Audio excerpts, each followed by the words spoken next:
Ini anak-anak muda ini HP-nya diajak tidur. Gak boleh banyak main HP, nanti rusak jaringan otaknya.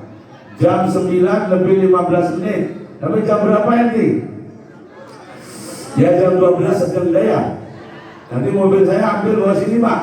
Saya langsung pulang karena di rumah saya lagi masak telur juga. Saya ngundang Kiai dari Madura, tadi malam sudah datang. Saya bilang Pak Yai, saya ceramah dulu, ketemu Pak Mektel baru di Air Gunung. Nah, Pak Mektel kita gagah kayak Kiai tadi, duduknya sudah mantap. Kalau pelayanan bagus, pilih lagi ya. Kalau tak bagus, jangan dipilih. Pilih saya. Bapak Ibu yang saya hormati, itu nikmat dari Allah. Hidup, sehat, kemudian diberi Nabi Muhammad, kemudian Allah berikan nikmat iman. Iman percaya bahwa Allah ada, percaya bahwa lautan ngasih ikan Allah, nggak usah kasih makan ikannya.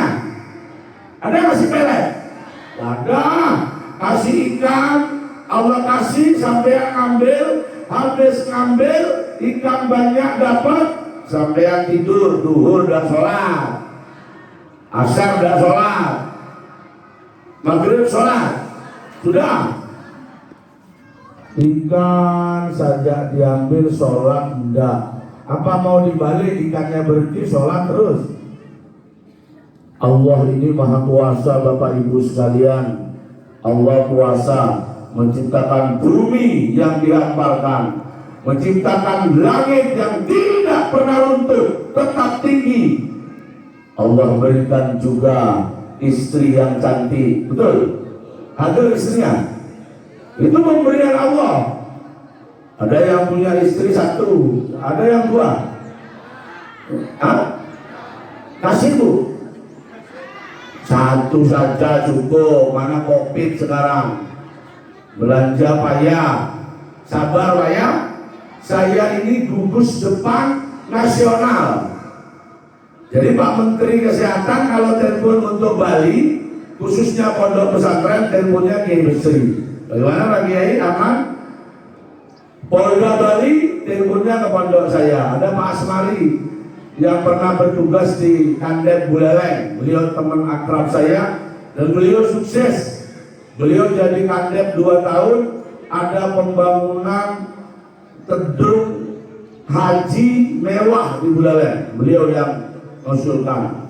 Ada pembangunan madrasah negeri di tempat Islam terpencil di Kecamatan Kajibulu namanya. Jadi Buleleng ini 9 kecamatan. Kalau orang pemilihan gubernur menang di Buleleng, menang sudah di lainnya, karena terbesar. Alhamdulillah saya akrab dengan Pak Koster, Gubernur Bali, saya akrab. Beliau orang Buleleng. Pak Bupati saya akrab. Keakraban dengan pemerintah ini penting Pak Mekel. Masyarakat mau ikut perintah pemerintah karena akrab. Kalau pemerintah tidak baik kepada rakyatnya, kalau rakyat tidak mau bikin masker, polisinya bisa dipecat. Nah, jadi polisi baik-baik, jangan gertak-gertak saja. Pakai maskernya Pak, kalau di luar rumah pakai. Saya bawa juga ini, bawa. Sekecil ini bawa. Begitu di jalan pasang. Corona ini betul ada. Mau datang ke sampean? Gak usah, makanya pakai maskernya. Jangan nunggu datang, ada benar.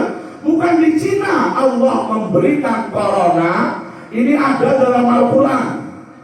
Mahwal corona, apa itu corona? Corona itu adalah penyakit yang suka jalan-jalan.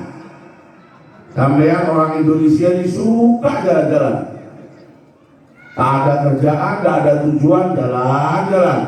Kan bahayanya ke kafe. Kalau sudah tua-tua ke kafe kerjanya. Banyak penyakit di situ. Benar kali ini.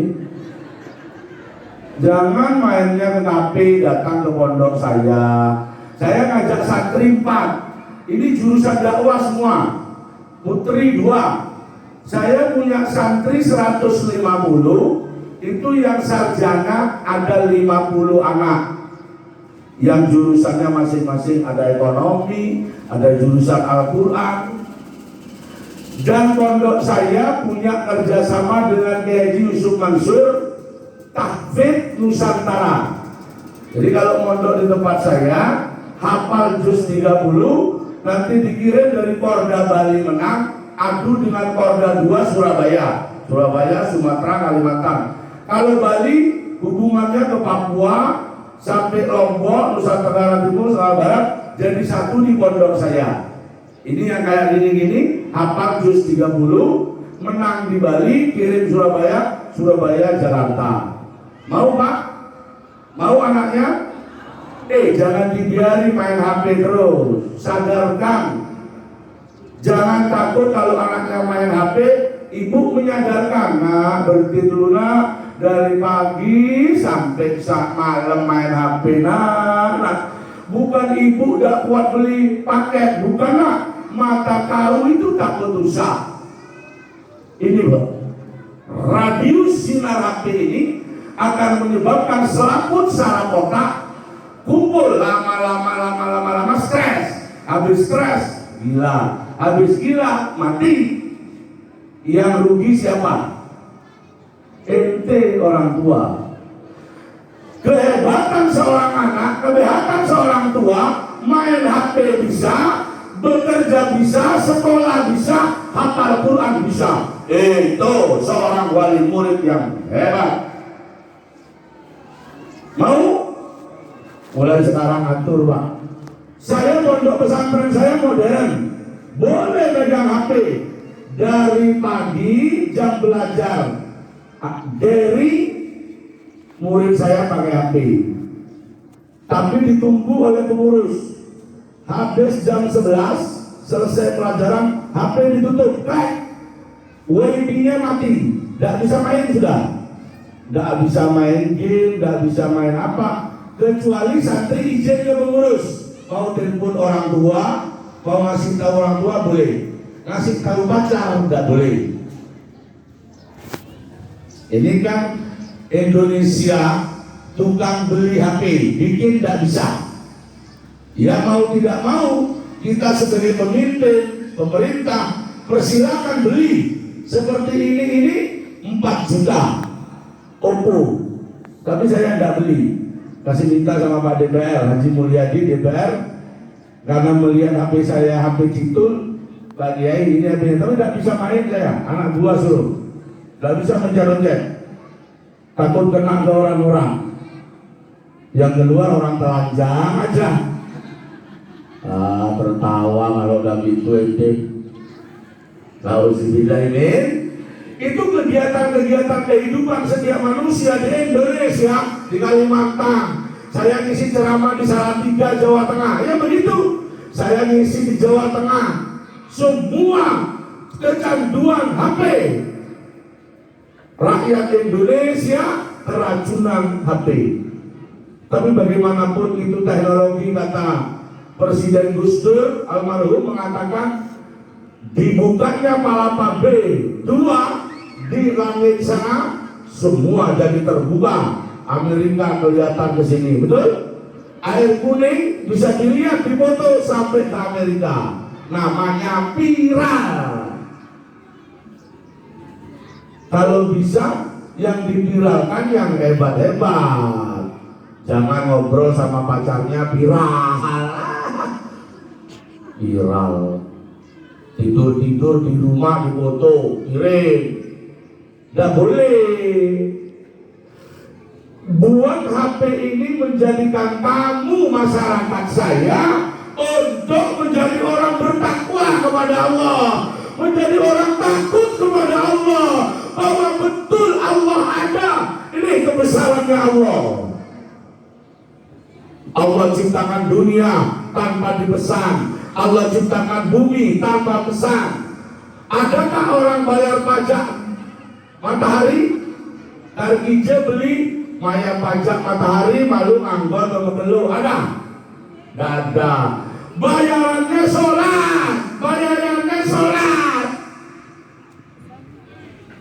Tapi kalau Anda masang listrik, bayar pajak listrik. Kalau Anda pakai HP Android, bayar paketannya 1 minggu 30.000. Tapi Anda makai nyawa, ini nyawa, Anda tidak pernah bayar pajak nyawa. Tapi Anda suruh sholat Jumat kok tidak datang. Yang baca khutbah sudah ada, yang Bilal sudah ada. Ente sudah datang terakhir, sandal diambil. Tapi tidak di sini, di kota-kota besar. Makanya di kota besar kayak di Istiqlal Jakarta, di Surabaya, di Masjid Agung Surabaya, ada tempat penitipan sandal, bayar 1.000 rupiah. Begitu keluar dari masjid tinggal ambil. Kalau di sini kan sandalnya bebas, pura-pura salah, yang anyar bawa pulang, yang jelek ditinggal. Enggak ya? Allah tak pernah minta pajak untuk nyawa Anda. Seperti saya, umur 53 tahun umur saya. Saya bilang ke Allah, alhamdulillah, saya diberi hidup 53 tahun, ya Allah. Saya bisa bersedekah. Allah berfirman dalam Al-Quran, Ar-aital ladzi yukadzibu bid-din, fadzalikal ladzi yad'ul yatim, wa la yahuddu ala ta'amil miskin, fawailul lil musallin alladzina hum yura'una wa yamna'una al-ma'un. Ayat ini jelas, Pak. Sebelum ke Maulid ini, saya ingin mengajak pikiran kita kembali kepada Allah, bahwa kita hidup, Allah yang menghidupkan. Ar-aital ladzi yukadzibu bid-din. Allah nanya, hei orang air kuning, tahukah kamu siapa pendusta agama itu? Tahu? Allah kasih tahu. Ar-aital ladzi yukadzibu bid-din, fadzalikal ladzi yad'ul yatim. Dialah orang-orang yang tidak peduli dengan anak yatim. Ada anak yatim di sini? Bukan ibunya yang yatim, anaknya. Sampean kan sering datang ke anak yatim karena ibunya mulus. Datang terus, anaknya disayang, emaknya juga disayang. Tidak boleh, Pak ya. Sayangi anak yatim sebagai pertanda Anda bukan pendusta agama. Betul Pak Mekal bilang, saudara saya jangan dapat BLT, jangan dapat bantuan, gaji saya pakai. Betul Pak? Itu Pak Mekal hebat. 5 tahun dan ngambil gaji, tapi 5 tahun lagi naik lagi baru ambil semuanya. Jangan korupsi Pak Mekal ya. Teman saya, saudara saya ini tidak boleh. Betul. Kalau saudara Pak Mekal tidak dapat, maka Pak Mekal mesti peduli. Wala ya'uddu ala ta'amil miskin. Karena pendusta agama yang kedua, orang-orang yang tak peduli dengan orang miskin. Alhamdulillah Pak, 40 santri saya dari 150 saya tanggung makan, saya tanggung sekolahnya gratis. Siapa yang mau ke pondok saya belajar, silakan diantar Pak Mekal. Ada Pak Asmari juga, Haji Asmari, berangkat Pak. Haji Mulyadi pendukung saya DPR, kasih beras 1 kintal setiap bulan, ditanggung Pak. Sekolahnya bisa di Jogja, Jember, Salatiga, bisa tembus ke pondok saya untuk pelajarannya bekerja sama. Tidak usah ruwet, bawa ke pondok, biarkan anaknya di sana mendalami Al-Quran. Ada tajwid, ada irama, ada mengenal makhraj, kemudian mengenal terjemahnya. Al-Quran bukan cuma dibaca, ada terjemahnya, ada mustalahul hadis. Apa perbandingan Al-Quran dengan hadis? Anak sampean mulai ajak dengan adanya corona ini, buat mereka paling bertakwa. Jadikan anak kita jadi anak paling bertakwa, jadi takut kepada Allah. Jangan biarkan anak kita hanya takut kepada orang lain, karena takut SMS-nya tidak dibalas, terus kirim pakai. Takutlah kepada Allah. Bila datang azan Allahu Akbar, Allahu Akbar, matikan HP, berangkat untuk sholat. Setiap sholat, taruh sedekah Anda sebagai peduli kepada orang miskin, masukkan uang 100 rupiah saja. Yang di Indomaret gak laku. Sampai kalau ke Indomaret bawa uang 1 juta, habis. Turun dari mobil di rumahnya, tetangga miskin bilang, apa dibeli orang kaya itu setiap seminggu sekali bawa tas banyak. Yang miskin Pak cuma bilang, Allah, orang kaya itu kok demi sekali. Orang miskin bilang, orang kaya itu kok gaya sekali, mobilnya ekstril, mobilnya mewah, istrinya mulus. Tapi kok demi sekali, uang 100 rupiah disimpan. Tapi sampean orang miskin, mulai nanti sholat duhur, siapkan belek tempat jajan itu, Allahu Akbar, ada 100 rupiah taruh. Kali 5 kali sholat sehari, 5.500. Kali 1 bulan, maka ada uang 15.000, bawa ke masjid. Berarti itu untuk Allah. Berikan sedekah itu untuk Allah sebagai tanda kau bukan pendusta agama. Wala ya'uddu ala ta'amil miskin. Orang-orang yang tidak peduli dengan orang miskin, dialah pendusta agama. Sholatnya rajin, ke masjid paling depan, tapi demitnya juga paling depan. Saya mulai dari 100 rupiah. Ada warga saya Pak, ada jamaah saya punya utang, rumahnya sudah mau disita sama bank.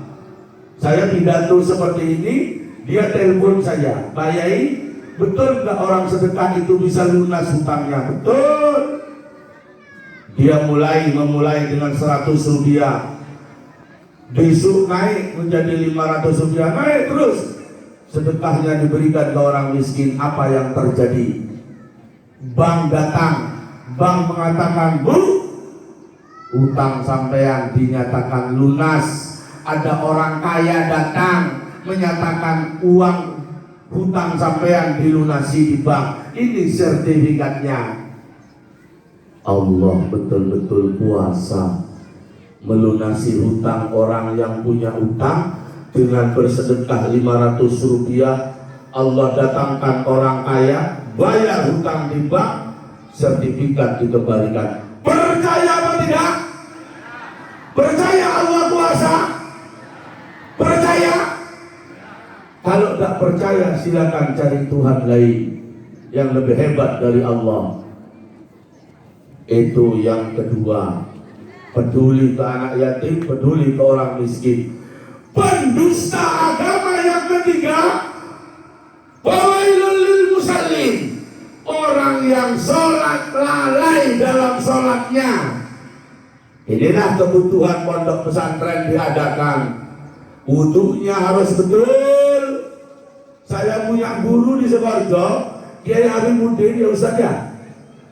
Kiai Haji Said Habibuddin ini umurnya hampir setingkat dengan Kiai As'ad, masih hidup sekarang. Ada ustaz-ustaz di bawahnya sudah meninggal. Kiai Haji Musirin meninggal, guru saya. Ustaz Hariri meninggal. Kiai Haji Muzakir Ridwan meninggal. Ustaz Habibuddin masih. Saya nanya, Kiai Habibuddin, jenengan apa sih amalannya? Kok bisa umurnya dipanjangkan oleh Allah? Apa jawabannya Pak? Kalau wudu takut salah. Ente wudu pokoknya basah. Nawaitul wudu'a lirafil hadasil asgori fardan lillahi ta'ala. Di dunia ini tidak ada air yang membersihkan lahir batin. Dibasuh di muka, batin bisa bersih. Itulah air wudu. Dibasuh kaki sampai mata kaki, kaki menjadi sehat. Tangan dibasuh sampai sini, tangan menjadi rajin bersedekah. Karena wudunya betul. Tahu wajibnya wudu apa, syaratnya apa, batalnya wudu apa. Yang susah sampai kan tidak pernah wudu. Sudah ya. Saya yakin dari wajah sampean ini, wajahnya cerah semua. Berarti sering berwudu. Orang yang rajin berwudu kelak di hadapan Allah dipanggil pertama, ahli wudu, datanglah kepadaku. Aku tidak akan mengecek amal kamu. Masuklah ke surga bersama para wali-walinya Allah. Masuk.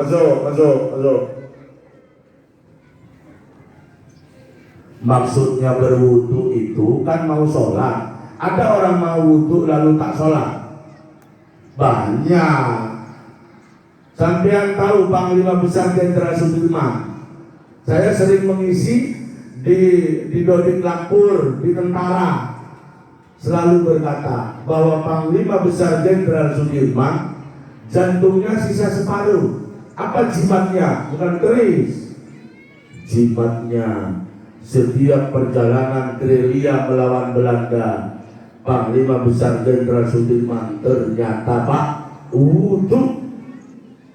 Selalu minta berhenti di mana ada air, wudu. Padahal tidak batal. Ente malamnya kumpul sama istrinya, mandinya ditunda terus. Istrinya bilang, bang mandi dulu bang, dingin kali ini jam 1. Dori, kalau sudah kumpul istri, jinabat, mandi cepat, takutnya nyawanya ditarik, ente lagi tidak suci. Cepat mandi. Airnya sudah tak beli, jedingnya dalam rumah. Dingin kok takut? Tanggung jawab ya. Malam-malam kerja, udah tak mau mandi. Saya mengingatkan saja bahwa fawailul lil musallin, orang yang lalai dalam sholatnya adalah tidak benar dalam wudunya. Begitu wudunya betul, naik ke masjid, usolli fardhu zuhri 4 rakaatin mustaqbilal qiblati adaan makmuman lillahi ta'ala. Siapa imamnya, siapapun dia, tidak usah gerutu, jangan pakai target. Ini jadi macam khotbah di masjid tasdikul ummah itu wani mokoh itu ngerti bahasa Inggris ya. Itu yang gemuk itu BI. Kalau yang gemuk itu tidak pergi dah saya pindah aja ke masjid lain. Siapa yang warga di sini pindah ke masjid lain sholat, saya katakan, Kiai Basri mengatakan sholat Jumatnya tidak sah.